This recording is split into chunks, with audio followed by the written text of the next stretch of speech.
Our seminar is on the best places to invest in Calgary in 2022. So what we're going to go through is we're going to go through all the neighborhoods that we think are going to outperform the other ones and what are going to make great rental communities for our investors to buy in this year. Yeah, I know someone's got a question in the chat about Airbnbs. We'll get into that at the end. I've got that noted here. We'll talk about Airbnbs. We specialize in that. Okay, where are we at, Tim? So we're going to move right on to, there it is. Okay, where are the Best places to invest in? Oh, we got it even says 2021 on there. Oh, Tim, you're behind the times. Okay, well, that's okay. We get things wrong. So where are the best places to invest in Calgary? And we've got neighborhoods that we've been studying for many, many years. Yep. We've owned, Tim and I have owned over 25 properties in the city. And they've been in all different locations. So we can speak to that. And our experience, just so the new people out there, they're wondering where it comes from. We've dealt with hundreds, if not thousands of investors since we've been realtors, and we've seen where they've bought. When we buy somebody a house, we're actually not just handing them the keys and walking away. We're going through landlord training with them. We're making sure that they're picking the right tenants. So we're making sure that the rents that we're quoting, they're actually doing better than that. So we actually know if it works or not, Tim. We actually have first-hand information, what kind of tenants they're getting, who's kind of wanting to rent off them. Are they good people? Are the properties going up in value? And this is how we compile all of our stats. Yeah, so when we go through community by community, you're going to get these little tips on why we choose the communities. There's more than just one factor that goes into it. We will tell you, like Azad said, a whole host of factors that we use to make sure that you're a success when you do buy that property. So we do have a lot to go through today, so we're just going to jump right in. The first communities we're going to look at are the communities in the deep south. So these are the ones way down south. A lot of them are new communities. We talked about it briefly where the new hospital was down there right now. But you see on this list right here, some of them like Seton and Legacy and Walden, these ones are way, way down there. They're at the very southern end of the city, right by the city limits. Mm-hmm. And we're so happy for these communities because for years, it has been very, very soft.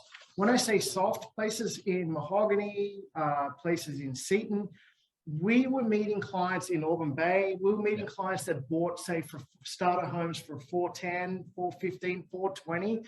Over the last 5 years, we've been meeting people that wanted to get into investing, and that was the only property they bought.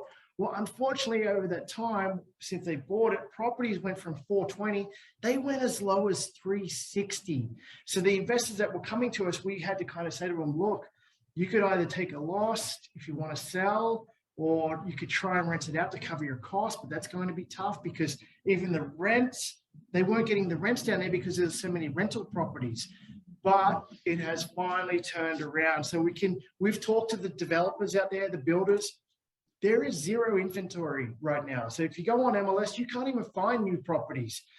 So what that means is that there's not oversupply, so that will just drag up prices. Yeah, okay. And a lot of the building in these new communities, some of it has to do with the supply chain issues. Some of it has to do with prices of lumber, prices of all the materials it costs to build these houses. Mm-hmm. So the builders right now, because of all these issues, they're just building to suit.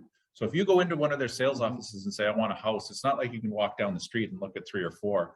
They actually have to sit you down, you pick a lot, you pick a house, and they will build it for you, and it takes 1.5 years. Yeah, it's at least taking that from what we're hearing.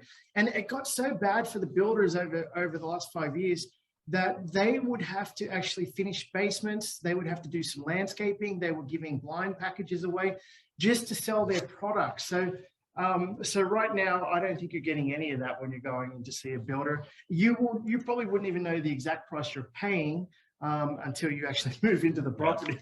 Who knows? But let's just quickly dive into Seton. Tim said this for many years, that once this hospital was built, there was going to be this massive infrastructure around it. And guess what? My kids are playing down at the YMCA hockey when we go down there to play. And you know, I can't believe the infrastructure. There's restaurants. There's hotels. There's a Marriott down there. And you got the big rec center. You've got so many apartment buildings. And so just with Seton, The apartment buildings, they're going to still take a while to all those condos. They're going to take a while to get soaked up, but single family homes, I went online to look for a client yesterday, Tim, and I couldn't find anything under 450. And what I did find was an attached home. And so there is nothing down there. And then you look at Cranston. Cranston's another beautiful community. People love living there. Mahogany, Legacy, Walden, all new communities. Anything with a lake, it's going to be, people are always going to want to live there. Mackenzie Town's always been one of our favorites. It has been named Community of the Year. I don't know which year it was, but a town like Mackenzie Town, where they've got a little town center, they've got restaurants where people can walk to, stores, they can do their shopping within their community. You've got new schools down there.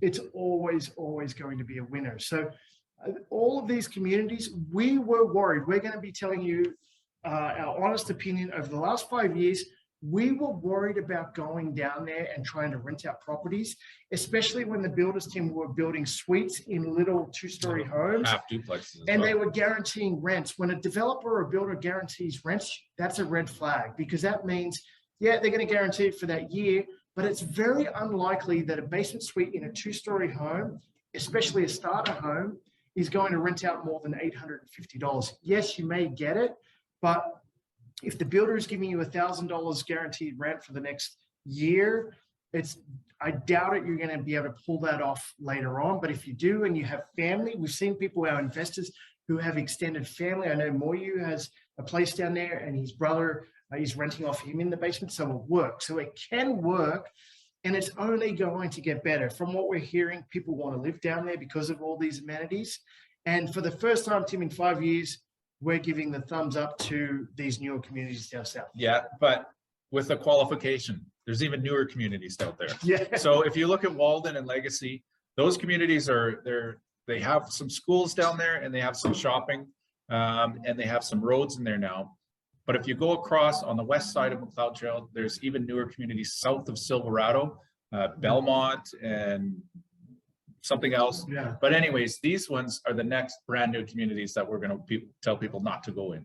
So, once the supply or the demand catches up with the supply, which it has in some of these communities, we'll say go ahead.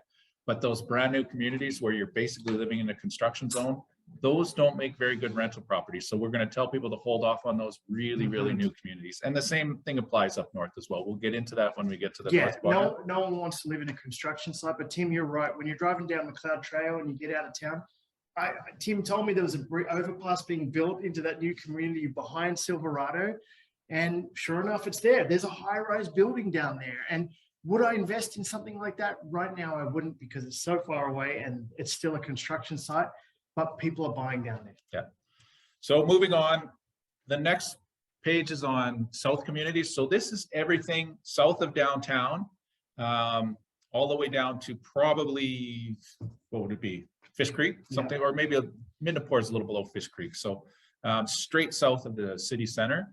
Now, these communities, what we've noticed over the years, probably even since we got into this game in the year 2001, 2002, is that section of the city has been great for real estate investors for the last 20 years. Yeah, we love it. And each community has its own characteristics, and we'll go through this right now.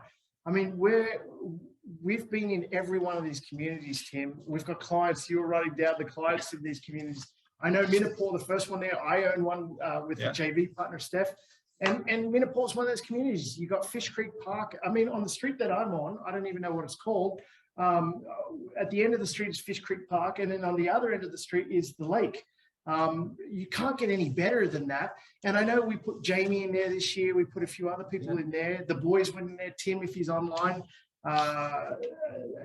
we put him in there. Yeah. And the thing about Minnepour is that it's close to McLeod Trail, but you do have the beautiful lake and Fish Creek Park behind there. But being close to McLeod Trail, you have the C train, you have good access to restaurants. That actually has a shopping district just in there as well. And there's a university in the back there too. So a lot of little pluses in Minnepour. We love it. And there's a different mix of houses in there. There's starter homes. We were also looking at the $1 million+ homes around Lake Minnepour for a client from Vancouver, great and value. there's some very, very nice houses, and they're very reasonably priced Yeah. for high-end homes like that. Yeah, good for flipping those ones. So Queensland, we'll move on to that. Queensland is a community, once again, it's backing onto Fish Creek Park in the back there. And you just have to be careful with different parts of Queensland. We know up front, closer to Boat Bottom Trail, there is some low-income housing around there. But even, Tim, we've owned houses in and around that pocket too, and no problems at all. Always rented out to good people. And we went after a flip. Well, it wasn't even a flip, a renovated property this year for Carlos. He was going to put a suite in the basement. Yeah, and it was just going to cost a little bit too much. It's going to, I think, the renovations were going to come out at about 20,000. But because this property was already renovated on the main floor and the basement, we were paying top dollar at the time, which was, I think it went for 450, went into multiple offers, and we had to cut it off because we knew that if we went in there and spent $20,000 to legalize and put a kitchen in there, we'll just be way over budget. So we didn't do it. But if there is some good deals in Queensland, and you just have to watch where you're going to buy.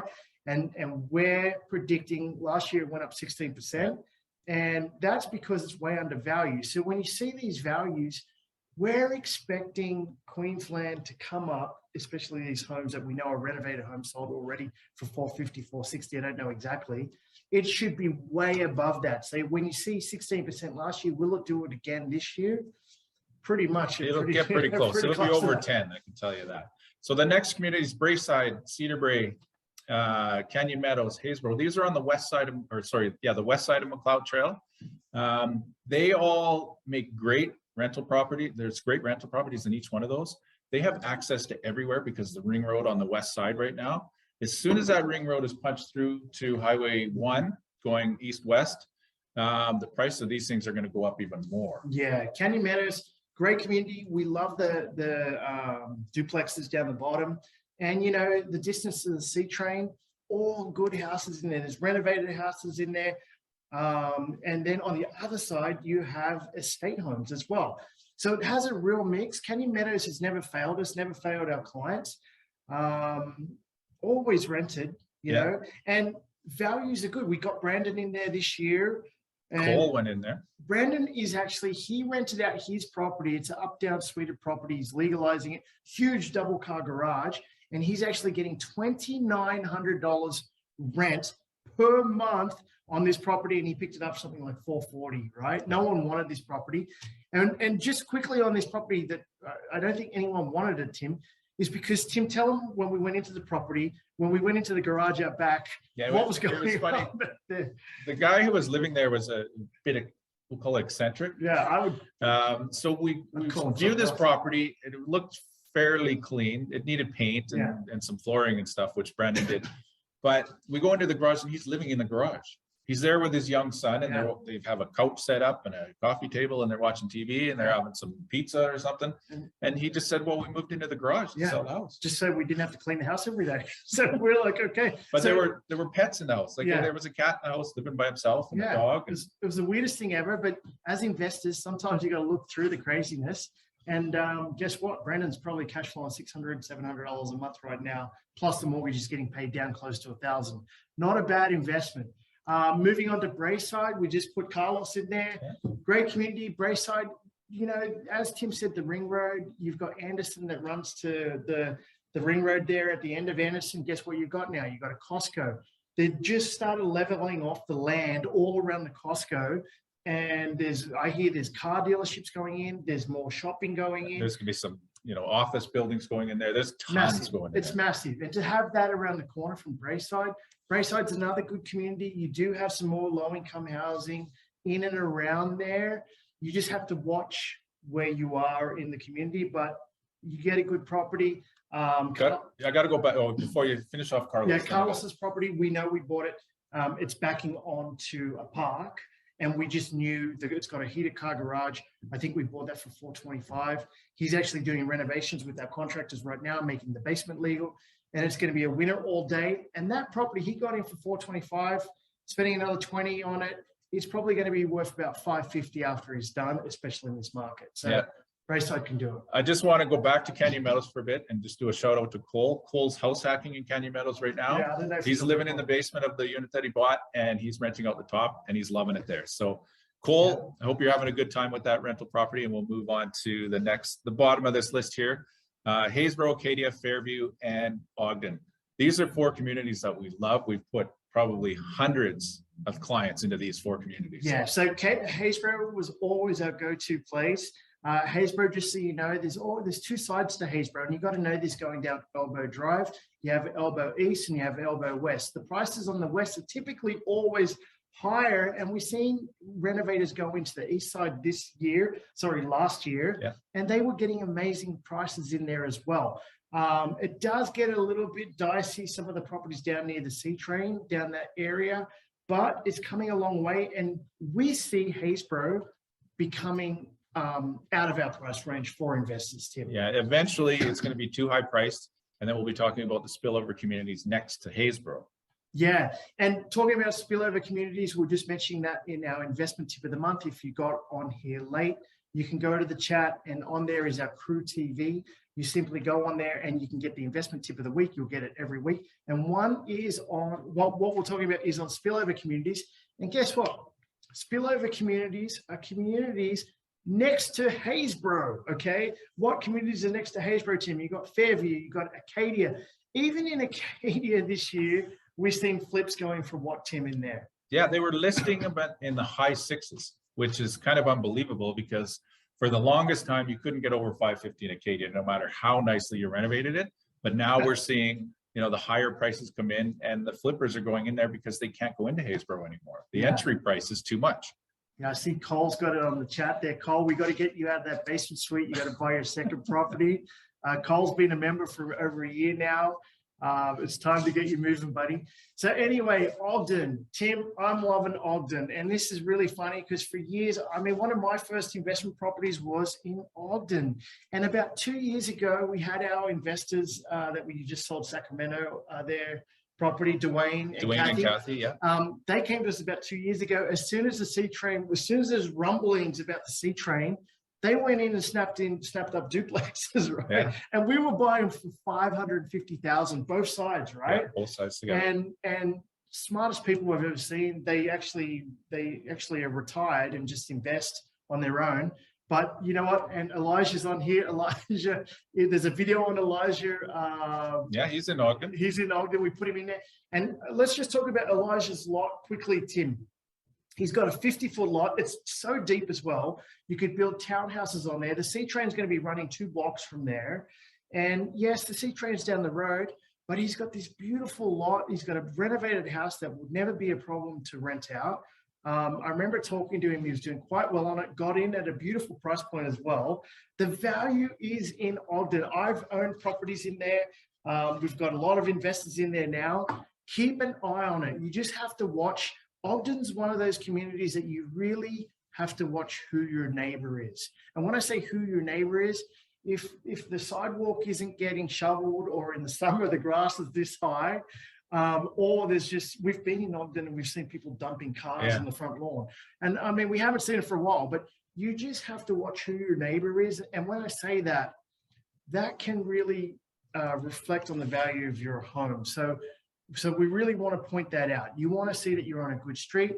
In Ogden, there are infills going in here and there. It's not as much as Bowness, but it's going to turn and it's going to be massive. Yeah, and Elijah's neighbors across the street from his house, there's some Shaolin monks or something like that. Yeah. It's a temple. So those are great. Yeah. Those are great neighbors to have. You're never gonna have a noise complaint from there. Yeah. So good to. Yeah. Let's move on to Fairview. We put Dan in Fairview this year. He's doing really, really good. He actually bought a legally suited property in Fairview. Yeah. Tim, it was like $420. Yeah, it was very, very expensive. It was already legal. It was already legal. And so Fairview is another up and coming. Just quickly on Fairview, it does back onto light industrial. But Tim, we were in a property that we're selling to a guy in Whistler. We took a run at it. And sure enough, Tim, the backyard, you don't even really see past the fence, but if you went to the back lane and looked over, you would see light industrial. I mean, Tesla's got their shop in there. There's all sorts of light industrial. Yeah, and there's some small offices for small companies. So it's not really heavy industrial. Where that Tesla place is across the street from that, there used to be a steel mill. Yeah. 20 years ago. Okay. So that's the kind of stuff where you got to be aware of when you do buy in a place like Fairview. Yeah, and all these gains this year. You can see Braeside is a great value. I mean, Carlos had his eye out for that one and got it. But you see, like places like Ogden, it went up 9%.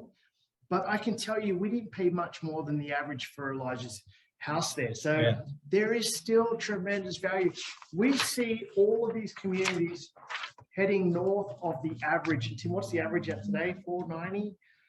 480? 485, 46. Yes, even somewhere like Ogden, not every property is going to do it. And I have to explain on properties. Yes, it's fine to talk about communities, but within a community in Ogden or in Montgomery, I can talk about those two communities. Some of these homes are really, really small. And when we say really small, some of these homes are 100 years old, right, Tim? We were in one the other day up here near 14th Street, right? 100 years old. Those properties are not going to appreciate like the average. But if you have a 50-foot lot and you do have, first off, if you have that lot, you're a winner. Yeah. Because then you have multiple exit strategies because you can do multiple things. You could build a fourplex, you could legalize the basement, you could tear it down and build your dream home, you can put 2 infills in. And that's really, as an investor, what you want at the end of the day. But not all of these old little houses that are dated, not looked after, they're not all going to appreciate the same. So we really have to stress that you have to really choose your property right. Yeah, and a little thing on Ogden, 120 years ago, it was its own little city. Mm-hmm. It was built around the rail yards there. Just moving some slides here. So it was built around the rail yards. It was its own incorporated city. That's why you see in some of those parts of Ogden, those tiny little homes that were, they could have been bought out of an Eaton's catalog, with a dugout basement. So those are the ones that Azad was talking about. They're not going to appreciate, but if you're sitting on the land can be redeveloped at a later time. Yeah. I mean, we're so busy taking our clients to see homes. We're actually hiring right now. So if you guys know any realtors or there's any realtors on the call tonight, feel free to reach out to us because we're expecting to have our biggest year yet. And last year was huge. So we're looking for good help and we'll get into that later. But Tim, let's go check out. The next one is the West communities. Yeah. Now we're going to start off with the 3 Glens. These are probably Azad's favorite communities to talk about. Yeah. But we have put a few clients into this. Was it Landon that went into Glamorgan? Yeah, Landon, he's doing a flip. Yeah. So the Glens have terrific price ranges to do different things. Right now it is expensive. Landon's property we bought just over $500,000 and he's going to be renovating. We thought he was going to flip it, but I think he's just going to love he's doing such amazing work in there that I think he's just going to live in there. But we see the Glens going from a community of on average 430, 442. Right now, Tim, the average is that we're buying good homes around 500 because that's got a mix in there. We see these communities jumping up to 700, 750,000. Is it going to happen in a year? No, probably not. But it's going to happen over time. And a lot of these communities that we regard as blue chip communities will continue to do that. And the reason being, the Glens, once you go west of Sarcee Trail, it is impossible to get a single family home under 700K. You may get something, but it's either backing onto a major road or it's beat up, needs renovations. So once you have that, and why are prices up on the hill west of Sarcee so expensive? You have all the private schools, or a lot of the private schools up there. You got Weber Academy, you've got Calgary French International, you've got Rundle College, sorry. So all of these schools, people sending their kids there normally have money and want to live close to the schools. So up on the hill will continue to go up. And when you come this side of Sarcee, unfortunately, when you leave downtown now, Tim, you've got South Calgary, you've got Killarney, you've got Altadore. They're already expensive communities. When you look at Killarney, Altadore, The land value alone, because builders are going in there building fourplexes, building infills, they will pay 5, 6, 700,000 just for the lot. Yeah. So once you see that, land values get so expensive, and you only have 5 communities west of that before Sarcee Trail. And that would start from Wildwood, which is out to lunch already. That's super expensive. Then you got Westgate, and then you got the 3 Glens. Yeah. Okay. So it's landlocked. There's nowhere else for people to go. So that's why that's why I love the Glens. Yeah. And well, there is a property type that you can get in there, because one of our clients, Connor T, he bought a half duplex, but it was legalized. So the basement suite was already legal when he bought it. And his intention is to buy the other half and legalize the basement down there. So when you're buying a half duplex, you're at a lower price than a single family home. And if you legalize the basement, then you have 2 units, you buy the other side, you legalize the basement, you have with yourself a legal fourplex. That's another way to get into the properties and another way to get into the lower price range. Yeah, and now let's move up the hill. Strathcona, it's one of the cheaper areas. I mean, Strathcona has 2 sides to it. It has west to 69th and east to 69th. East, typically there are still expensive homes in the east side of that. But as soon as you get down onto the hill, backing onto Sarcee Trail, you're looking at the starter homes. But starter homes, we sold one last year. A starter home went for $520,000. Yeah. So if that's the price point people want to pay, that will continue to go up, because what we're seeing with the starter homes there is people that maybe are in a different situation. Maybe they're going through a divorce and they live up on the hill, and the kids go to school up on the hill. One of the parents will go live in Strathcona because it's affordable. So those starter price points will just continue to go up, because there will be so much activity to get in on them. Coach Hill is another community, tremendous value in there. You can get massive, massive houses in there. We're talking over 3,000 square feet, under $1 million. You go next door to Aspen for that same property, you're looking at around 1.5 right now for that square footage. Sure, in Coach Hill, you have to renovate it, bring it up to, I mean, it's 30 years old, that community. I live next door in Christie Park. I bought in there for that exact same reason, huge houses. And guess what? Coach Hill, Christie Park, you see massive renovations going on. I mean, in my community, the Property Brothers were in there. There's a photo of us on our meetup. Actually, they're in my community renovating this year. The show was just last weekend. I watched it with my kids. We loved it. Those boys did a great job. But people are going in these communities spending $400,000 on renos. We're seeing pools go in. We're seeing expansions up off the garage. Massive, massive construction going on. And when you see that, that means those prices will just continue to go up, and they're safe communities to invest in. But they're to invest in either if you're moving into a property. So we have to stress this, because investing, Tim, isn't for everybody. We say all the time. We got stumped the other day in the meeting because 2 engineers came in and said, well, what do you mean investing is not for everybody? And I want to clarify this to everyone out there. When I do say that, we mean if you've always been fighting yourself and coming up with excuses, maybe it's just not for you. So we just want to be honest about that. But if investing isn't for you, we've helped people do tremendous things over the years just by moving into the right property. And so somewhere like Coach Hill or Strathcona, if you pick the right property, even that property, just by living in it, is going to go up $100,000, $200,000 over the next 1, 2, 3 years. So very, very exciting stuff for people that just want to move into homes and make money. Yeah. So moving on to the Northwest community, this is the section of the city that's sort of on both sides of Crowchild Trail, from downtown straight up out to the city limits. These are some more communities that we were investing in probably 10, 15 years ago. We were getting many, many clients in these communities like Charleswood, Collingwood, Cambrian Heights, things like that, University Heights. They've suddenly got way too expensive to buy for rental properties, but there are some communities in there that we still put clients in. The number one community is Tuscany. Yeah, Tuscany, another community that was named Community of the Year. I mean, you go in Tuscany, everywhere where you're walking around there, what street you're on, even the views of the mountains is just spectacular.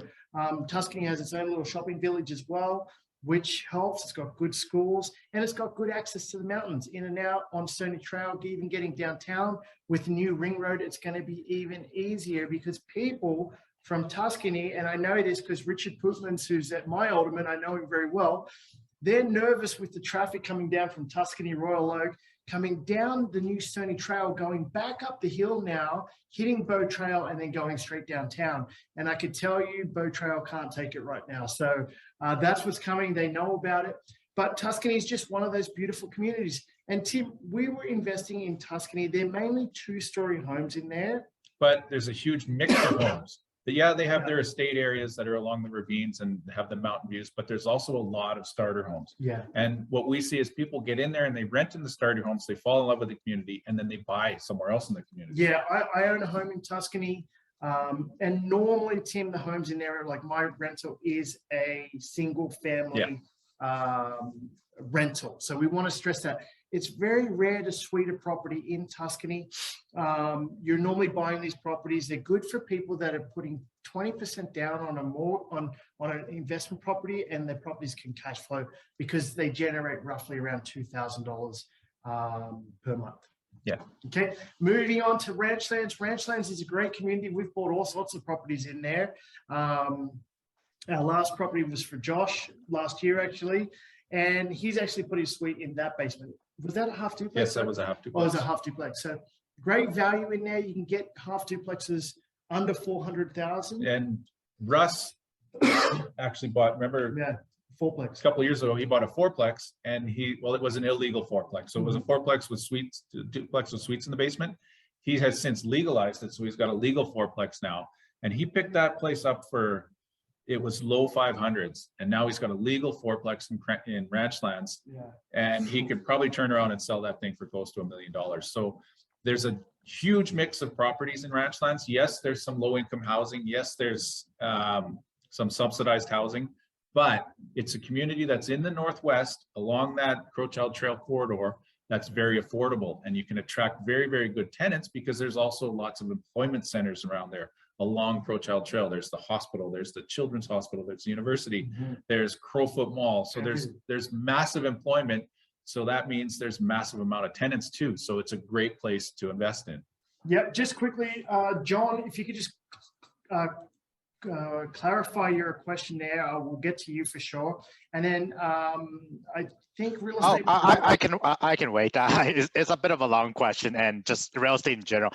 I'm really biased because my specialty is a derivative market in stock market. So real estate is all new. So there's a lot of questions. So I can wait. Okay, no problem. Yeah. Thanks, John. So anyway, just so everybody knows what we're trying to achieve with our investors out there. We always want to hit that sweet spot. And what is the sweet spot? The sweet spot is no more than $450,000 if our clients are putting 5% down.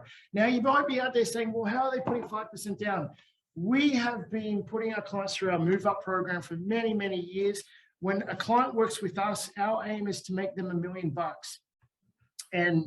And by doing that, we move up in property. So putting 5% down on a property, once you go over 450K, the numbers do not work. You have to subsidize that property. And we're only buying cash flow properties for our clients.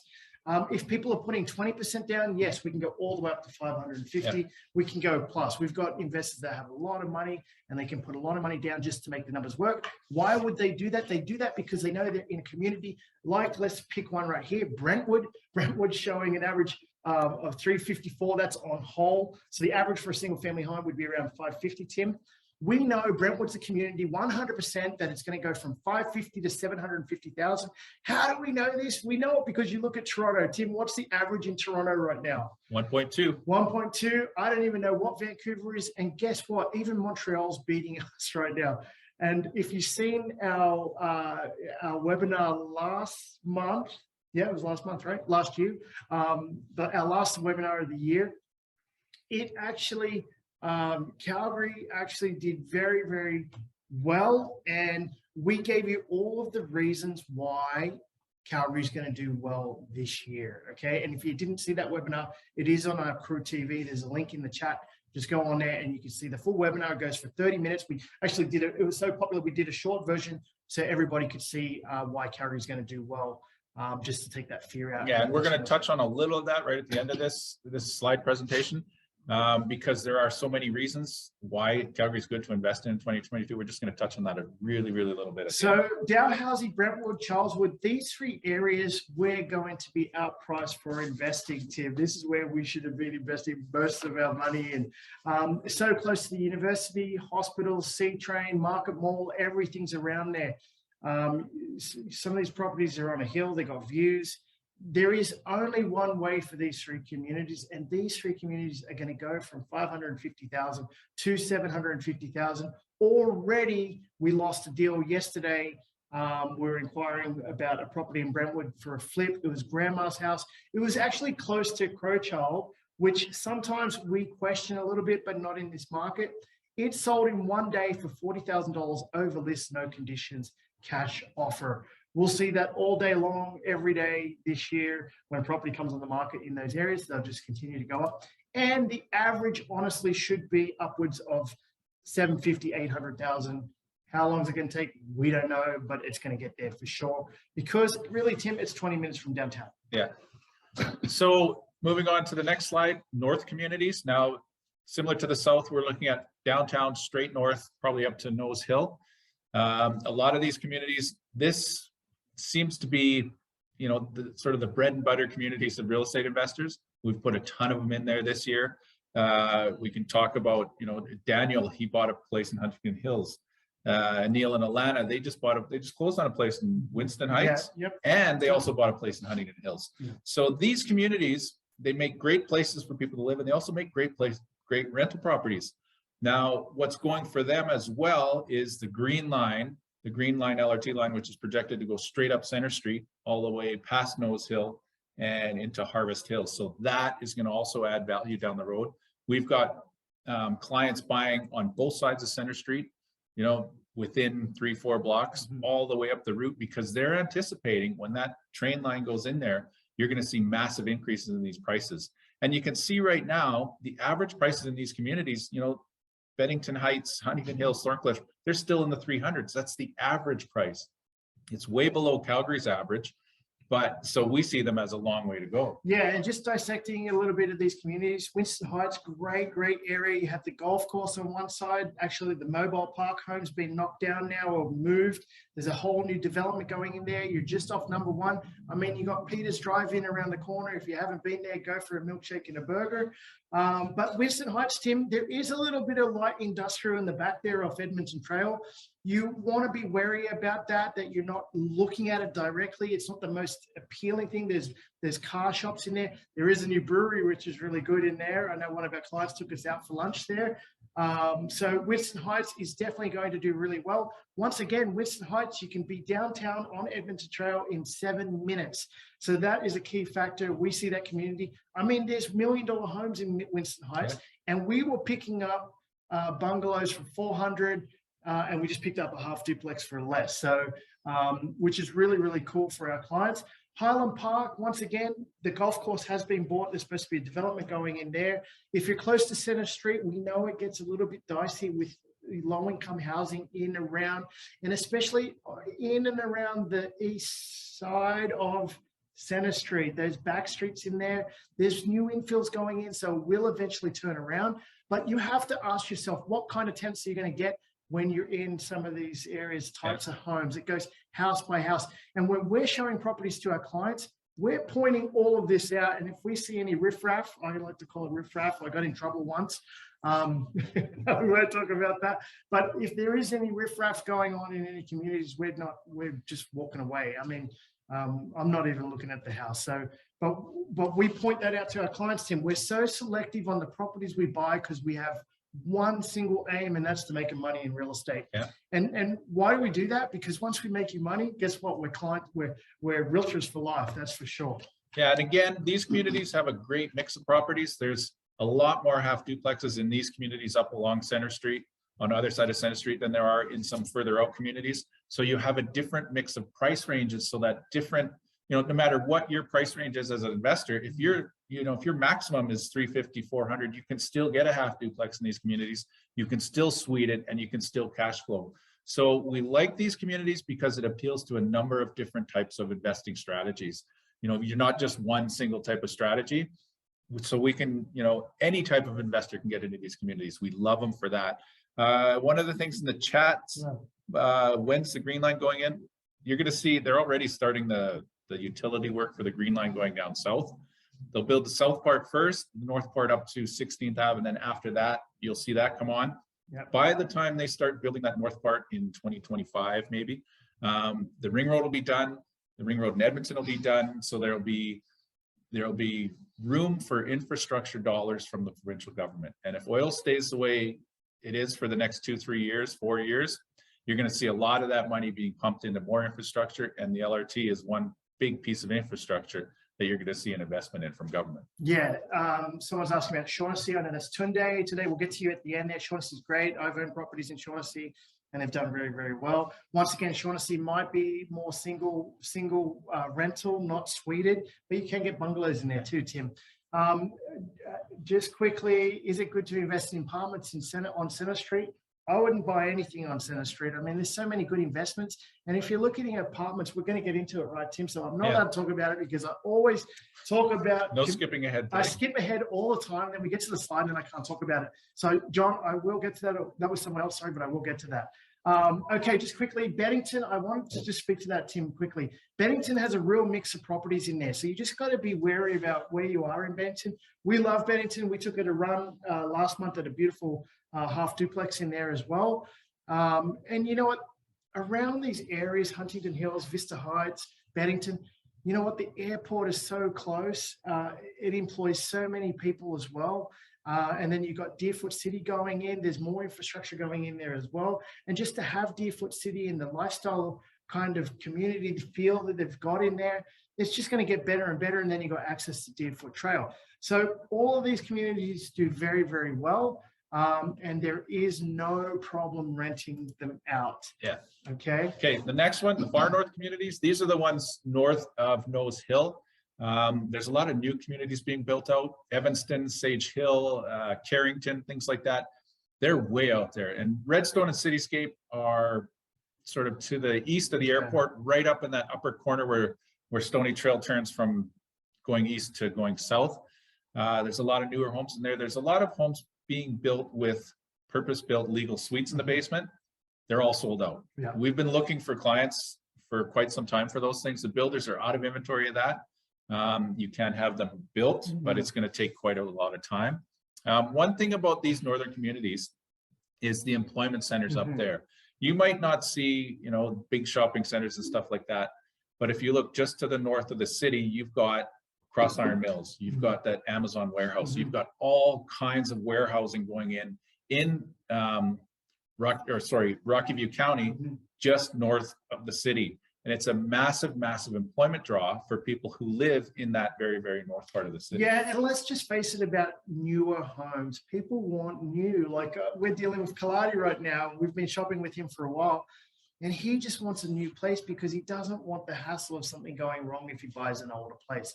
And we totally get it. And now that the inventory levels are gone, I mean, we were very, very nervous for years to put people up there just because we're like, well, who's going to rent this? But you know what? There's big Indian communities up there. And I'm sure there's different other communities, but I know that people from India, people come here, they got family and they all want to live around each other. So, you know what, we're for the first time, Tim, in 5 years, up in that northeast corner there, we're happy for people to go and invest up there. But once again, there is no inventory, so you have to buy secondhand and you're going to pay for it. Yeah, and Harvest Hills and Coventry Hills, and to some extent Country Hills, Panorama Hills as well, those places, while there's not a lot of suited properties in there, some of the starter homes in there, the lower end homes, they make great single family home rentals. So what you're doing is you're not having a suite in the property, but you're doing a whole house rental. Because that's the type of community, is because people want to live around family, they will move in and rent the whole house from you. So those are great neighborhoods for the whole house rental. Yeah, someone's just asking about Evanston, Tim. We sold a condo there late last year. And I think we sold at low 300s. And I noticed in the same complex, it's only been 6 months since we sold this property. It's already gone up to 350. So the only thing about Evanston, it's still building out. They've got a couple of years to go. Part of the community is still a construction zone. That's why, we're not that happy about it right now, but in a year or two or 3 years, Yeah. we'll be really happy about it. So we got to stress to you guys that are asking about some of these communities, we're looking at as an investment point of view, okay? Because we're investment focused realtors. And basically what we're looking at is the rentability, okay? And over the years, we were looking at supply levels. When you have huge supply levels, there is no way property prices can go up. So when you're buying in a new community like Redstone and they're building 3,000 more units, your property price is actually going to go down. And that's what happened. People bought in these new communities and property prices dropped up to $40,000. Okay. So for the first time, because there is no inventory, we can honestly be comfortable saying, yeah, I still feel, Tim, it may be tricky to rent out because a lot of these people, if you have family, you have people come, not even family, but you have people coming from the country you come from and they're going to live there, then it could definitely work out, right? Yeah. You got to be in that kind of scenario, I believe. So for me, would I be putting my dollars there? No, there's way more communities, Tim, that we've mentioned already that we know are just 100% soundproof. And if I'm placing 20% down on a mortgage, I can make sure that I'm getting into a good community. Yeah, and if you're a landlord and you want to attract Australians to come to your place, just buy a pub with an apartment on top of it, and you'll find all kinds of Australians that want to live there. Yeah, someone did mention it was Citizen Brewery, and I should have known that name. Yeah, that's the one in Winston Heights. So thanks so much for clarifying that. Let's go on to the Northeast communities. You might have heard in the past slights about the Northeast. Well, it is a good place to buy rental properties, but you just need to find the right places to buy them in. And it takes the right kind of landlord in certain areas. But these areas that we've got here, Marlborough, Rundle, Whitehorn, those three are right along that Northeast LRT line. And what we're finding now is lots and lots of our clients are attracted to them because of the lower price point. Yeah, so let's just explain something that happens every time we get some growth in Calgary. You have the west side of Deerfoot and you have the east side of Deerfoot. And what happens on the west side is that it gets out of reach. A few years ago, Tim, we couldn't find anything from here to Nose Hill on the west side of Deerfoot for under 600,000 for a bungalow. There was nothing. Okay. And this might have happened, Tim, I don't know, it must have been 2014. And so then it dipped. So what happened there in places like Marlborough? Because we own property in Marlborough, and I can tell you, what happened in Marlborough is that we were picking up properties for 320, 330, and then selling them out for 420. And why did that happen? It's because it was too expensive on the west side of Deerfoot, and it forces people that only have a budget of say 450 or 400,000 to go into the Northeast, even if they didn't want to. Now, we love the C train. Anywhere along that C train, I mean, I've personally taken the train from, I think it was Rundle, all the way downtown, and I think it took 12 to 14 minutes. I mean, there's people that work in Toronto that are living an hour and a half, 2 hours away just because it's more affordable. And we're talking the Northeast is affordable and it's 12 minutes by C train. That is absolutely crazy. And you're going to see all of these communities, and we'll go in one by one just to explain it.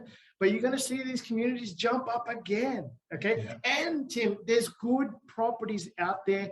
You just have to be selective on what you're getting, and you have to understand to pay the right amount for it. For example, Tim, there's a community called Radisson.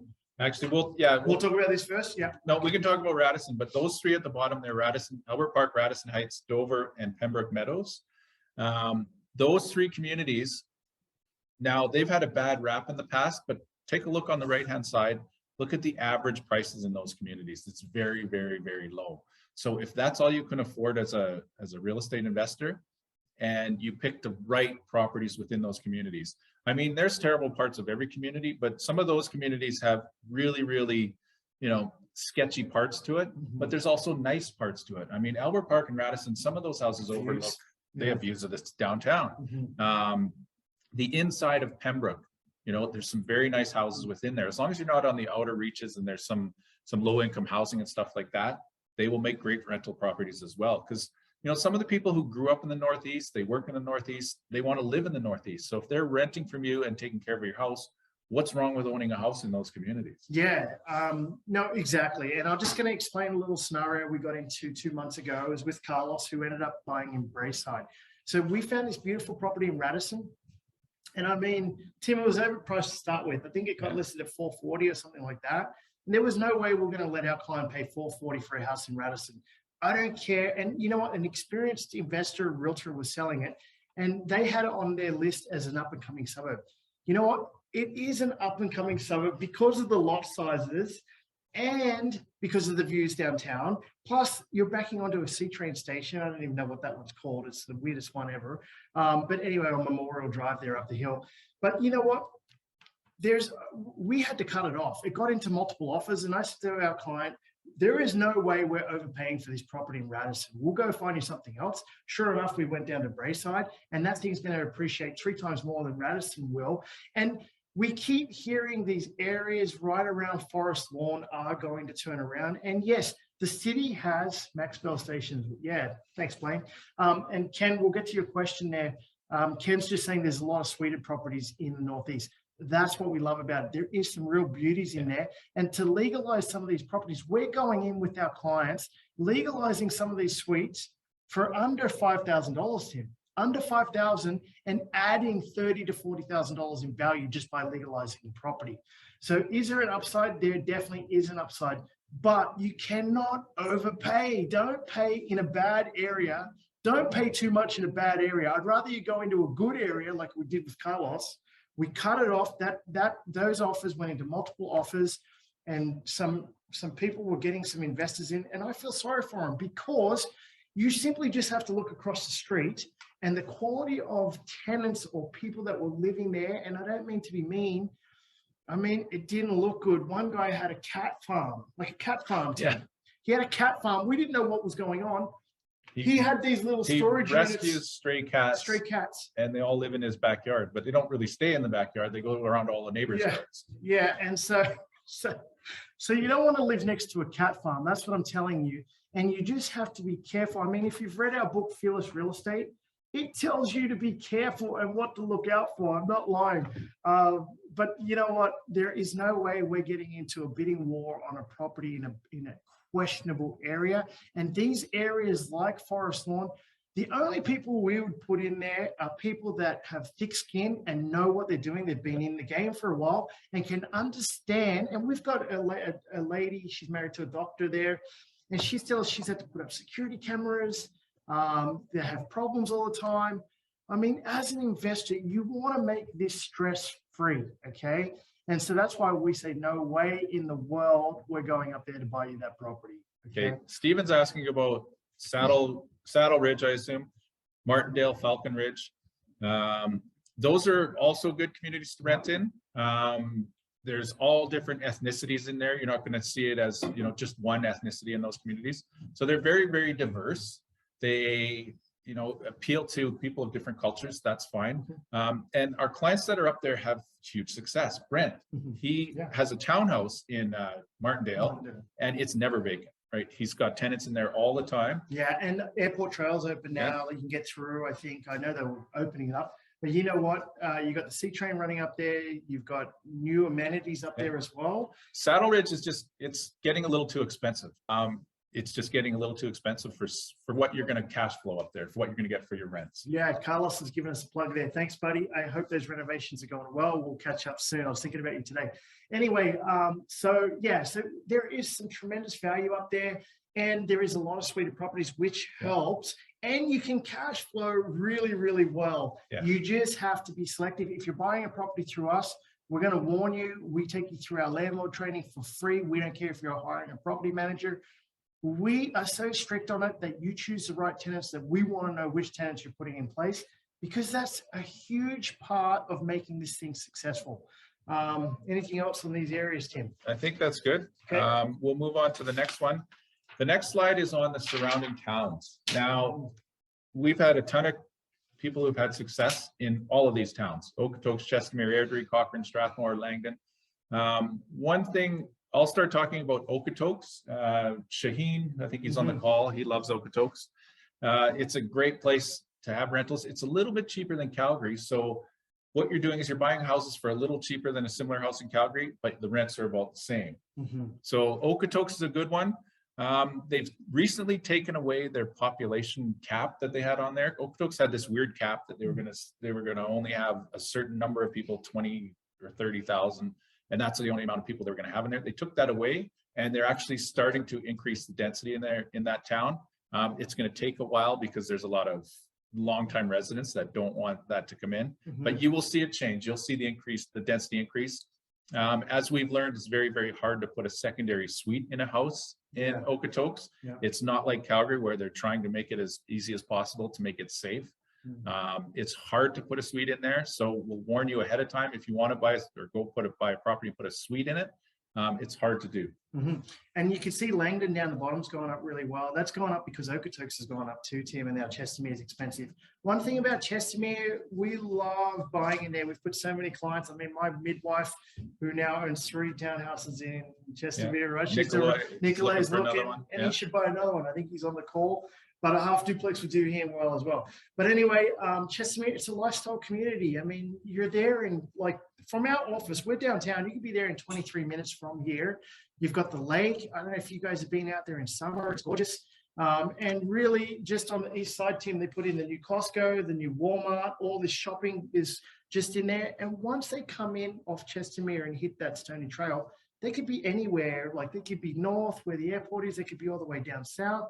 Actually, Nikolai, who bought in Chestermere, lives in Auburn Bay. And the reason why we chose to get him a rental property in Chestermere is because we knew it'd take him under 20 minutes or less to get there. So Chestermere is a real beauty. Airdrie, we've had a lot of success there as well. There is a little bit of supply, Tim. You said it was getting soaked up. The one thing about Airdrie is you see the number of units that have sold, over 2,000 units sold in Airdrie last year.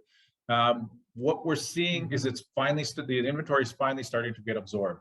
So what they did is on the west side of Airdrie, they built a ton of those 4-story walk-up or 4-story apartment buildings, all kinds of new homes. What you're seeing is because of the pandemic and because of the supply chain, you're not seeing any brand new buildings going up. You're seeing houses being built, yes, but that supply is finally starting to come down. So once that gets eaten up, you're going to see the prices start to rise in Airdrie, and they'll become equivalent to Calgary very, very soon. Yeah, someone's just mentioned that Calgary was very hard to do, put in suites over the years. Yes, it was. We owned a lot of suited properties, and I can tell you there's roughly 35,000 suites in Calgary. That's predicted there around that, and we're at 6,000 out of that 35 being legal suites. So Tim, only a couple of years ago we were actually putting the suites in, and we were number 500, 501, and now we're at 6,000. So it is growing, and the city has extended their grace period, and they're fathering in properties, and that's what we're looking out for. Great properties like that it costs very, very little to legalize. But we, just so you know, that when we buy properties for our clients and we're legalizing suites, we have all the contractors in place. We know exactly what it's going to cost. We're actually showing you how to use the bank's money. So we're doing mortgage plus improvements. When we buy the property, using the bank's money to legalize the basement suite, and then creating the value that you need to pull money out when the term is up so you can refinance and go again. So we have a plan for our investors. And we've got young kids. Once again, go on Crew TV, you'll see the young people that already own $2-3 million worth of real estate just by following our plans. It doesn't work. We hope to help as many people as possible. Yeah, so if anybody is looking in these towns, these surrounding towns, there are also areas within the towns that you want to stay away from. So just get a hold of us and we can point you in the right direction of what areas of these towns, you know, make the best rental properties. Yeah, and we're here to actually give you the exact answer you need. We're not beating around the bush. We'll tell you where to put your money and make sure that you make profit sooner than later. Okay, this is one of my favorite slides here because I was looking at it and I was thinking, geez, you know, how's the condo market going? Well, Tim actually mentioned when he showed me this slide when I got in here tonight, and we honestly thought, Tim, the condo market downtown, let's talk about downtown. Yeah, at the beginning of 2021, we thought it was turning around. And it did for about, honestly, 60 days, 70 days. What did? It turned around, it went up. But the Beltline, so let's talk about it. There is too much supply, okay? But there is something happening. If you watched our video last month, it is on our Crew TV. there is a lag going on right now. There is no cranes in the sky. I think there's 1 or 2 cranes.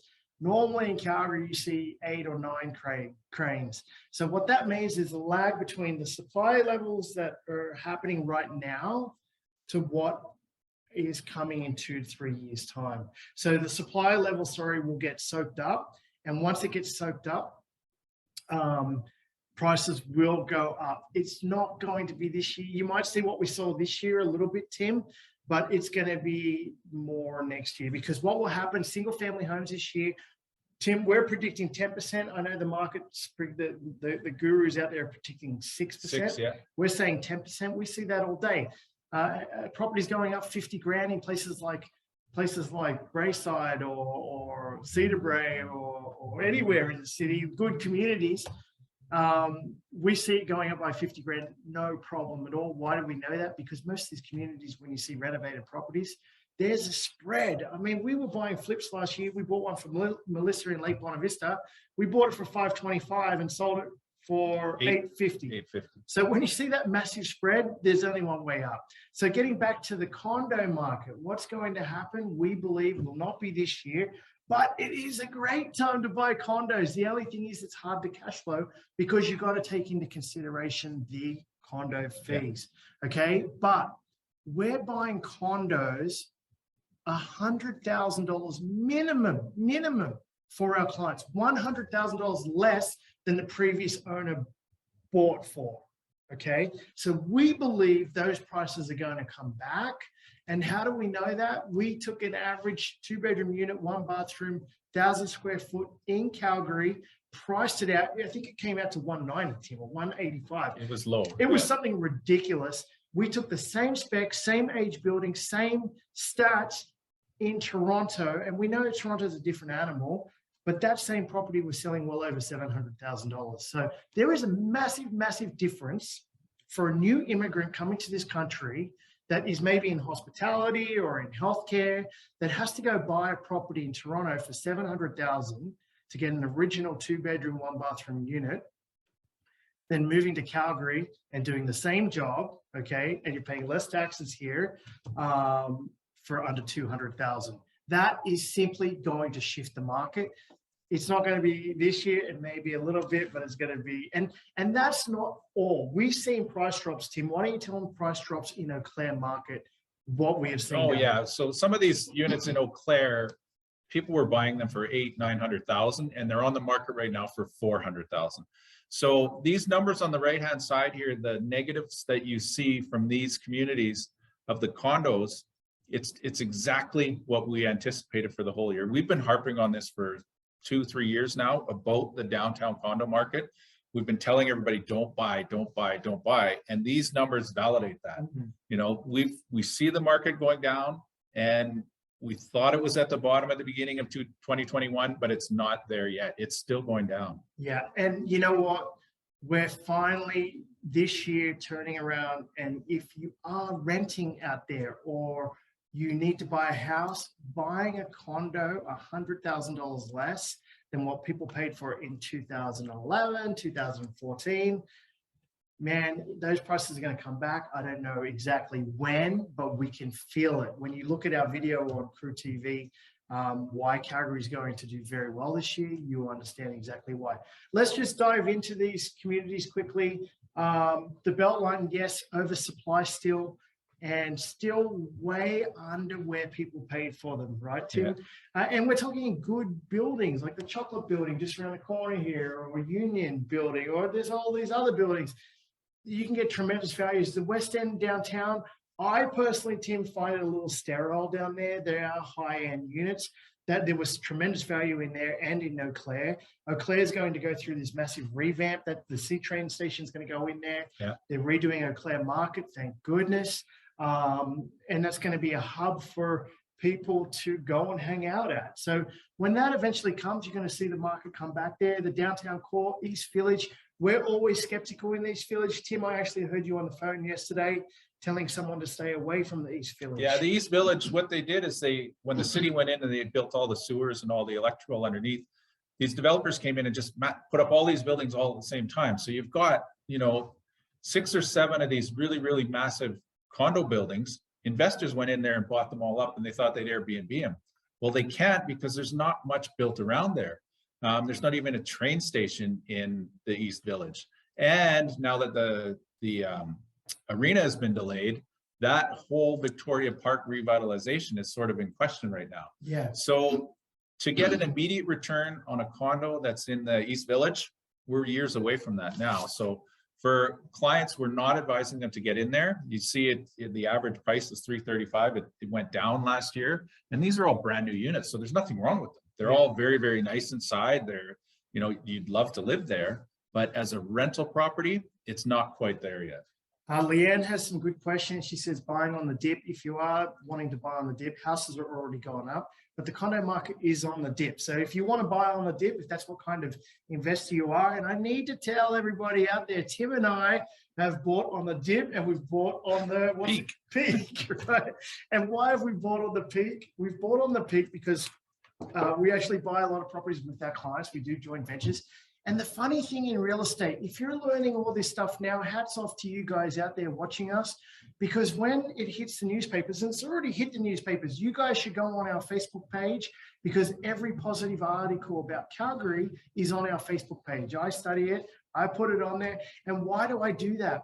It's because when you're talking to joint venture partners, we all run out of one or two things. One is having enough cash, and the other is the ability to get financing. So if you want to be a hardcore investor, you have to attract investors. And investors always come to us when, Tim? At the peak, because they're reading about it in the newspaper, everything's positive, they want to get involved. Okay, so the reason why we do these seminars is hopefully you guys out there can take action. And if you are going to take action, please call us as your realtors, because that's how we get paid. And that's why we do these seminars. But yes, let's talk about condos, Tim. Where would we put our money if we were buying condos? We would put them in blue chip areas. Okay, what are the blue chip areas? 3 blocks from here is Lower Mount Royal. I bought in there just because it's on the doorstep of 17th Ave. Who wouldn't want to live there if you don't have kids? I mean, I got 3 kids now, Tim. I couldn't be doing that stuff. But people used to use my pad as the crash pad, and it was awesome. Beautiful place to own. Bought it pre-construction. Someone was talking about pre-construction. Ended up selling at $200,000. It's actually documented in our Fearless Real Estate book, $200,000 more than what I paid for it. And the reason why we knew is because it's a blue chip area. You have Starbucks around the corner, you have restaurants, you have pubs, you have boutique stores. Whenever you have that, property prices are going to continue. So if we're going to go into an area, Tim, we would go into Kensington. We're going to Marta Loop. Bridgeland. We're going to Bridgeland. That's doing a massive turnaround now. So these areas normally have height restrictions. I mean, Marta Loop, they're going a little crazy right now, Tim. 10-story buildings everywhere. And you know what? What do you call it? The density in Marta Loop, there's still, we projected 600 units going in a couple of years back. I think there's another 500 going in. I mean, they're tearing down these old houses, and you just have to watch that, because Marta Loop was a headache to get through 3, 4, 5, 6 years ago, and now there's 1,000 more units in there. So people will kind of get sick of it, but they won't, because it's so trendy. But you know what? We love Kensington. You have the C train going through it. Out of my pick, Lower Mount Royal, Kensington, Bridgeland will continue to go up. And someone was asking about other communities. If you are going into a community, I know around Market Mall, there are small apartment buildings going in. Different communities have them here and there.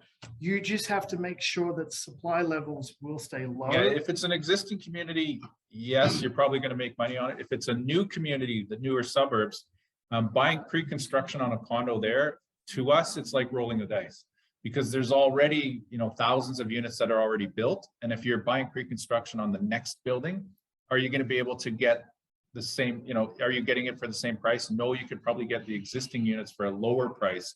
So you'd be in a better cash flow position because you're buying it cheaper than the pre-construction one.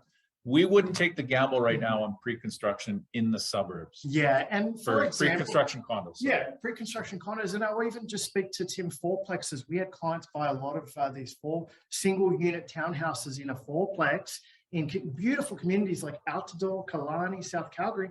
But guess what happened? The builders went in there and they just kept building and building and building and building. Guess what happened to prices? they dropped. Okay, so that's what you have to monitor, and we're monitoring it every day. As I said, our aim is to make you money sooner than later, and not get stuck with a property. That's the worst thing, because Tim, we've been stuck with properties. Yeah. And I've actually got a condo just behind us here that I've just been holding on to because I know the property, the price, it was once worth 300. I think now it's worth about 200. And I believe in a few years, it'll be back to 300. And then I'll just get rid of it because I'm sick of the condo fees. So that's the difference there. Some great comments in the chat. We appreciate that. Move on to the next one. Move on to the next one. So this is probably the last category we're going to talk about is high-end homes.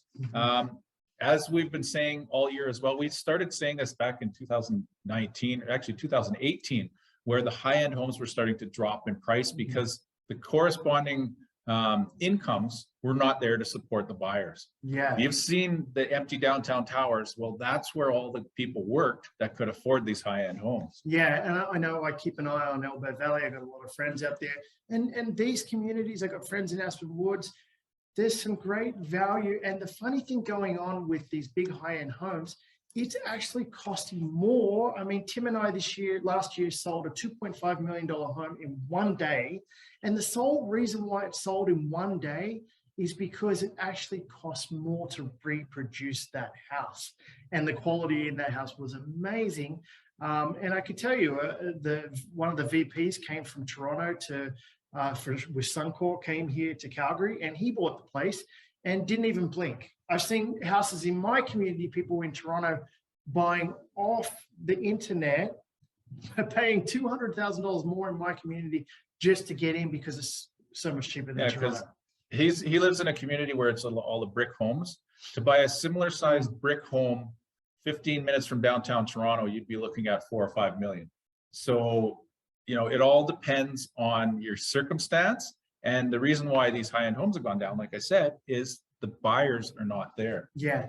Thomas, we'll get to your question at the end because that one's a long one for us. But yes, so why we wanted to show you high-end stuff, if you are thinking of moving up to something, I know we've been out with some investors lately. Yeah. They own a bunch of it, and this is why we invest in real estate. We invest so when the properties go up in value. This is how we did it, Tim.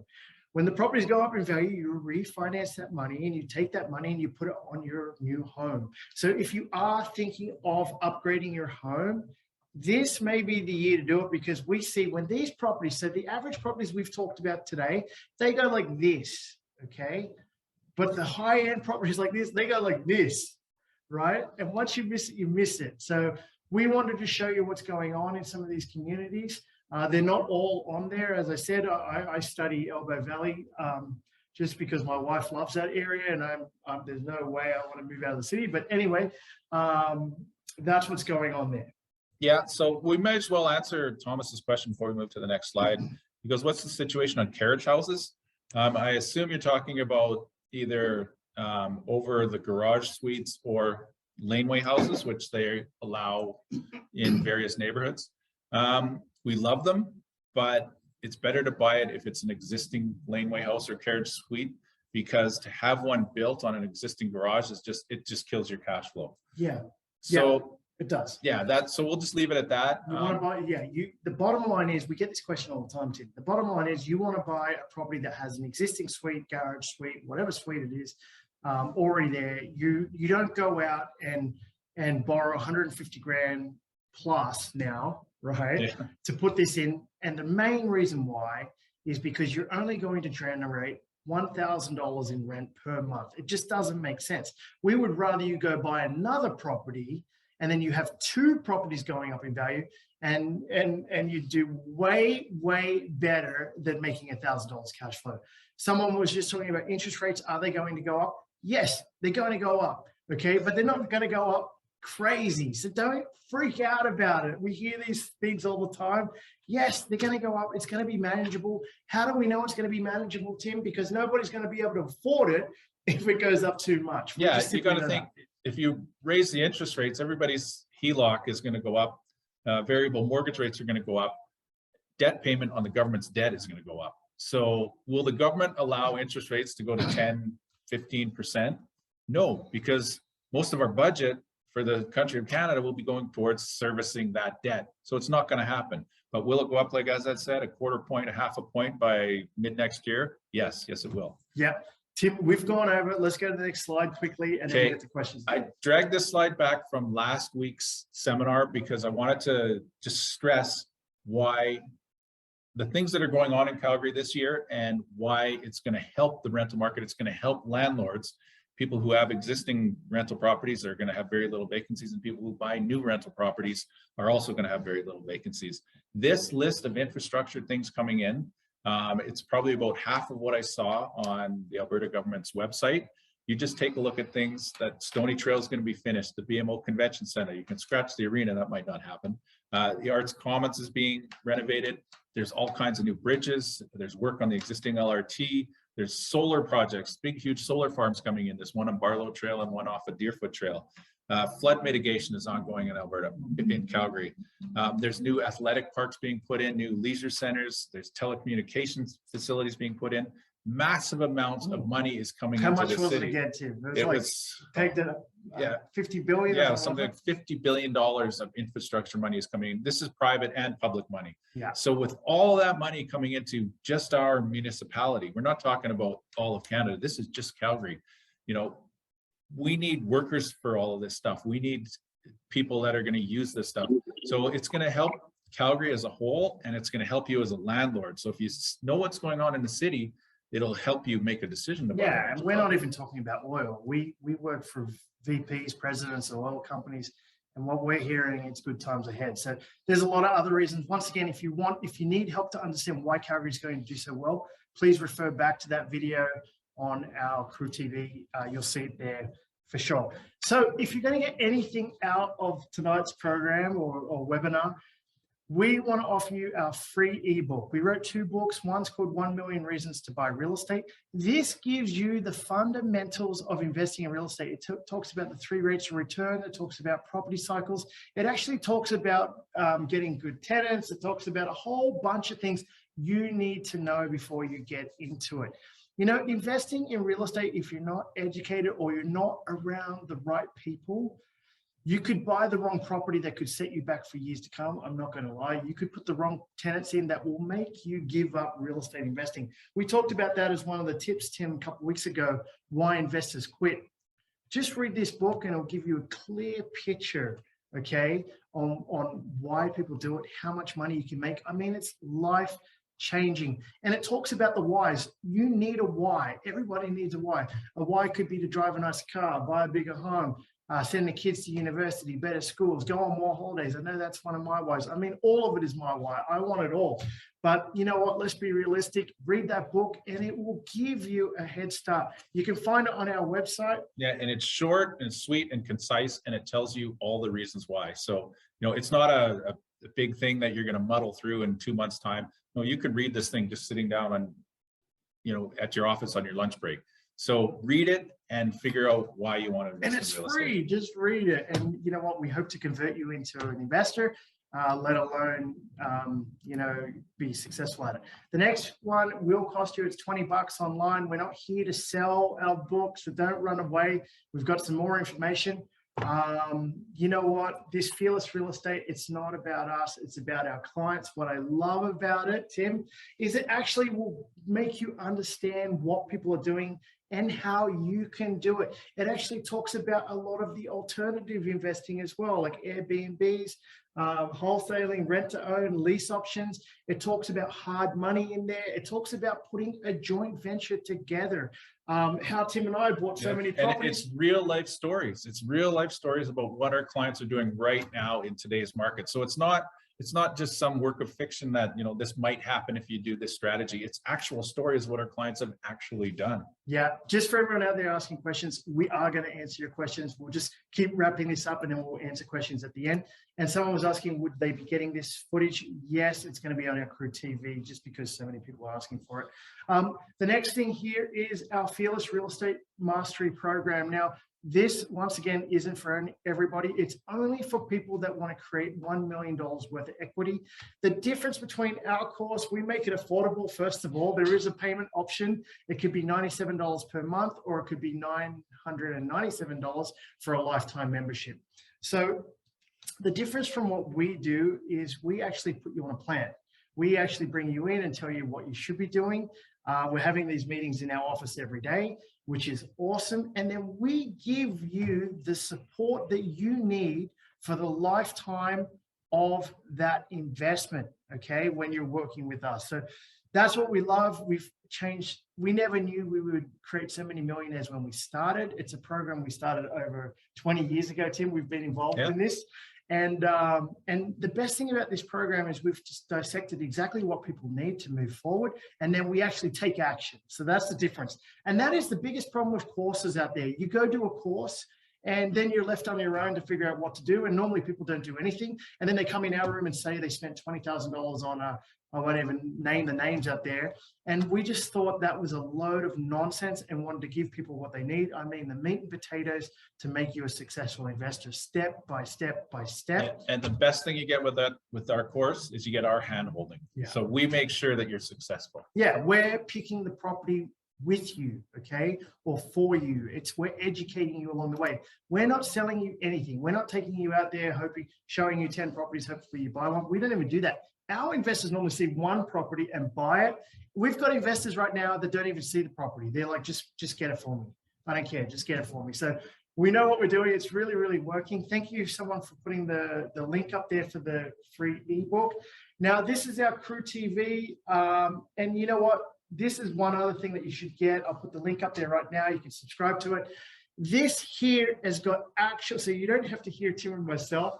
You can hear from our clients what they're doing. And we never wanted to be on YouTube, but now we see that people are watching it. They're seeing the success stories, and they see they can do it too. That's what we love, Tim. Yeah. We're actually motivating people. And Tim, tell us a little bit about some of these people, just quickly there. You got, I know. Whoa, what happened there? Okay, yeah. So we've got Jamie up on the top there. She's bought 6 rental properties. She's had huge success. You've got Cole up there. He's had huge success. Connor's house hacking right now. He's living in the basement of this place. There's Nico's there. He's onto apartment buildings. We actually had a question in the chat there. Are you guys into larger multifamily? Yes, Nico is actually running our apartment building division.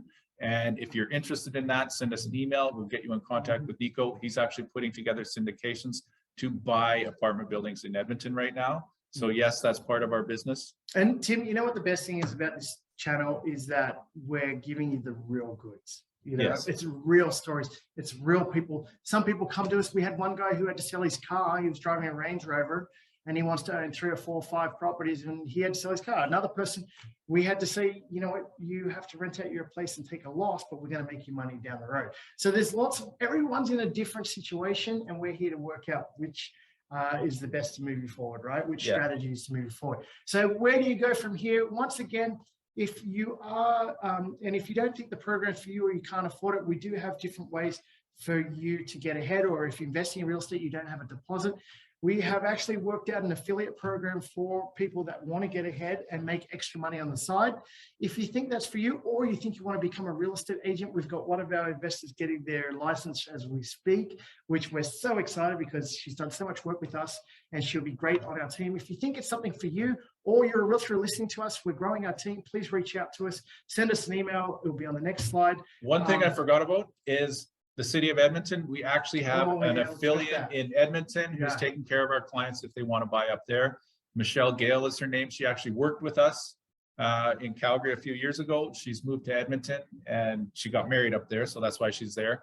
But she's taking care of our clients up in Edmonton. So if you are interested in Edmonton investing, let us know. We'll put you in contact with her and she can help you out there. Yeah, someone's asking, does enrollment include access to your real estate team? Yes, we aim to work with every investor. So we mainly get paid. I mean, the course, we're giving that away for free. I could tell you this course, I've done a similar course and I paid $17,000 for it. So we're repackaging it, adding value to our clients. We're not making any money off it. Where we make our money is simple. We're realtors. When we buy, sell, or investing in real estate for our clients. That's how we make money. And if it's not for you, please tell your friends and family about us. We'd love to work with them too. Our focus is making them money from real estate. It's as simple as that. Yep, so you simply send us an email if you are interested. Here are some of the things we do on this page. Simply, we get you in for a meeting. We work out how we can move you forward and how we can make you money. Yeah, so just contact us. I'll put up our email and addresses and phone numbers. You can contact us anytime. We'll get into the questions now. We'll try and, if you have any new questions, just let us know. So we'll go back to, is it a good time? So yeah, maybe put up next slide. So if anyone wants to leave, they've got our email addresses there. So there's our email contact details. Best way to get hold of us is to email Tim. I know someone is dying to know where Airbnb properties are good. Someone's asked a couple of times, where is the best place to buy an Airbnb property? There's not one particular place in the city that is the best place. What you need to do is you need to find a unit that is close to somewhere where people want to be, whether they're vacationers, whether they're business people, whoever's coming into your town or this town, where do they want to be that's close to the action? And one thing about high-rise buildings where there were a lot of Airbnbs, once COVID hit, it was not working out. And so you wouldn't be getting one in there. I would stick to low-rise. I'd stick to trendy areas. I would stick to where there's good transportation, like a C train or a bus service. So if you need to take this further, we're buying Airbnb properties for our clients. So we know exactly the process. We know how to set it up. We know what kind of furniture to put in. We've gone as far as sourcing all the furniture on Wayfair and IKEA to know exactly what has to go in there, how much it costs to run it, and what returns you will get. We're also teaching people how to sublet Airbnbs, which means you don't own the real estate. You just use it as a hotel, which is a whole different ballgame. So answering your question, where is a good Airbnb located? We would really have to have a phone call or a conversation with you to go through where do you live. And you have to remember, everybody out there that's thinking about Airbnb, it does take work. We've got full-time people running Airbnbs, and some of them go and do the cleaning, and that takes like 2-3 hours because you're washing the sheets, you're putting the dishwasher on, you're cleaning the unit. So it does take time and it does take work. And the closer to where you're living, the better it will be. We've actually got someone who's living in one. She owns 3 Airbnbs, and when one's not rented, she'll move into that one or sleep there, and she'll just shift around every time and rent them all out, which is amazing. Okay, next question. Yes. Is it a good time to sell a property in Glamorgan? No, don't sell it, whatever you do. So, and we're realtors. We would love you to sell it. We could actually sell it like that. Okay, so you will make money right now, but I can't promise you, but I think your place in Glenmorgan, if it's a house, it's worth about $550, and I think it's going to be worth about $650, at least $600 this time next year. That's my guess on that. Minimum $600, $650. It's just such a good community. Once again, I don't know the exact community, if it's near low-income housing, which Glenmorgan has that, if it's near major roads like Richmond Road or backing onto 37th or backing onto Sarcee, Glenmore. It's questionable, right? So we have to go case by case. We never want you to sell your property if you don't have to. The only time we're selling properties is if we can get better returns somewhere else, or we can get better quality tenants or more cash flow. They're the 3 reasons why. Or you just have to. Or you just have to, yeah. So that's what it comes down to. When do you sell a rental property? Sometimes the tax man comes and you have to sell. So that's that. If there's any other questions in there, yep. Will you be sharing this video? Yes, it will go up on YouTube later in the week. Let me see. It's going to go, it's going to go later on the week. It's going to be a long one, but it will be on there. The link for the book. Yeah, the link for the YouTube channel is on there. Subscribe. It's free. I mean, you have to put up with Tim and myself, but it's free, and you get to see what we're doing. You get to see the properties we're going into. And this year we plan to post a lot of negative stuff. When I say negative stuff, like properties that we're not going to buy, and here are the reasons, so we could teach you guys out there, which would be awesome as well. But if you are using us for this information, please tell your friends and family about us. We are really, really good at what we've done. We've written 2 books. We have an investment course, and now we have a YouTube channel. Okay, where do renovators buy from? Actually, if you're the renovators that we work with, they will buy in any area of town as long as the house will make the money.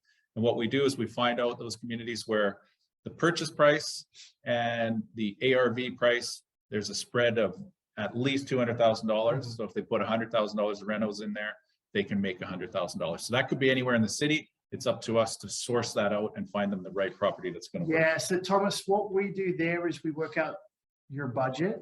Okay, so you got to remember renovating costs money. You got to put a percentage down, either 5% if you're moving into the property. And why would we say move into the property? Two reasons. If you're moving into a property that you're going to renovate, first, it buys you time. It takes away the stress of trying to get the renovation done and selling it. And second, most important, is that you don't pay tax on the capital gains because it's a primary residence. And if you've never done it before, like a lot of our investors, they come to us and they watch those shows on, well, I can't give them a hard time because we met the Property Brothers and they're really good guys. But you know what, if you haven't done it before, we want you to move into it. So then you can pick a room at a time, less stress, and you can time the market to sell. So John has a question. Go ahead, John. Yep. Cool. Okay, sorry. Yeah, I'll try to be as summarize this as best as I can. So I have I have a property in the West Spring area in the Southwest. It's like I think like 5-10 minutes drive above 69th Street Station, something like that. Yep. Yeah, and I have a bit of a dilemma because everyone talks about how the property market is on fire right now, but I feel like my property hasn't even kept up with inflation just because that area was kind of expensive, but also, yeah, I don't know. I think like 300 to 600K properties, they seem to be flipping pretty well when I looked at on Reddit, but anything over $1 million is like, it's kind of like a labor love situation. So they're like, well, yeah. So I don't know, like if it was like a Vancouver, Toronto, that might be a different situation. So I haven't tried selling it since like 3-4 years ago. Maybe that was a bad market then, but I'm kind of debating like whether I should sell or not. I know you said try not to sell, but I just. Yeah, so John, like, as I said, what you have to do there is work out, okay, if I got the cash out of that property, what am I going to use it for? Sometimes people need that cash, so they have to sell. I can tell you there is nothing on the market on the west side right now. So your best chances of selling, we could sell that in a heartbeat. I'm telling you, just because of inventory levels. Okay, so as I said, the private schools up on there, the West Ring Road will be open next year. That's going to help that side of the city as well. I mean, I live on the west side, so I could definitely be confident about it. I have a place not one block, but 2 blocks from the C train station where you're talking about. Yeah. I could tell you in Christie Park, houses were selling for 1.2, 1.3 million this year. And Tim and I had sold the highest priced property in Christie Park for many, many years. It was $1,350,000. It was a fully renovated home close to the park there. And you know what? We hadn't seen prices like that till last year. So it's going to continue just because inventory is so low. The whole west side on the hill is going to do well. But John, then you got the dilemma. Do you hold on to it to make more money? Are you losing money today? You have to weigh all of that up. Are you better off going to get 2 houses in, say, Brentwood and make, $100,000 to $200,000 each on those properties? You would have to decide that. I'll just contact you guys for later, I guess. I know there's a lot of people. My problem is that that house is all paid off. It wasn't really originally thought as investment, but I do take line of credit and mortgage out of that, even though it was paid off. So I can use that as a capital for trading and investing in the derivative market. Oh, exactly. Normally I would just hold it because it's lucrative. Right now, like interest is like 2.5, so that's like nothing compared to my return. But if the interest rate hikes up in the future, or some shit happens, or if I move overseas, because I can talk about that later though. But that's why I was no problem. Just one thing to add on to that, because people always want to know what is the end goal. Like when we meet people, John, we want to know, okay, where do you see yourself in 10 years, 15 years, 20 years? And a property on the west side, I could tell you a 2,500 to 3,000 square foot home on the west side roughly rents these days, because someone was saying check out Rentfaster. I mean, that's a big home, but those big homes rent for $5,000 to $6,000 per month right now. And I could tell you with the way oil's going, that market is coming back, where people are coming up from Houston or coming over from overseas to work for a couple of years, because there are, from what we're hearing, that whole cycle. And what we're talking about has happened before in Calgary. Okay, we're not inventing this or speculating. It's happened before. So the way things are looking, it's going to happen again. And so you just have to kind of work out. Yeah, my current does that work for subletting you? pays for the expenses, not a huge profit. I think my insurance and tax all combined is like 11,000. So I can make that easily just from the rent. But yeah, we'll talk more about it after. Yeah, I have your contact info, so that might be something where maybe both of us could make some money, but we'll see. Yeah, it'd be happy to chat about that, but Yeah, I think it's a of course. longer conversation. Yeah, than just- exactly. Yeah, so I don't want to take too much time. So, but yeah, thank you for indulging me. I'll contact later. Thank you so much. Okay, thanks. So if nobody else has any more questions, or if you do have questions, just put them in the chat. If not, thank you all for participating. Thanks for coming to our meetup. We hope you got some value out of this seminar, and we're going to see you in 2 weeks. And we'll see you then. Yeah, and we noticed a lot of members on there tonight. Happy New Year to you guys. If you need to reach out to find out values of where your property is, just let us know and we'd be more than happy. We're on in 2 weeks. Hey, we got some cool guys coming on the program from Saskatchewan. They're helping our investors invest in Crystal Creek Homes. They're a big builder actually on the west side of the city. They're all over actually, Tim, now. And it's super, super cool information coming up in 2 weeks' time. We'll post it tomorrow and hopefully we see you again. If you liked us, please come back. Yeah, see you later. See you later.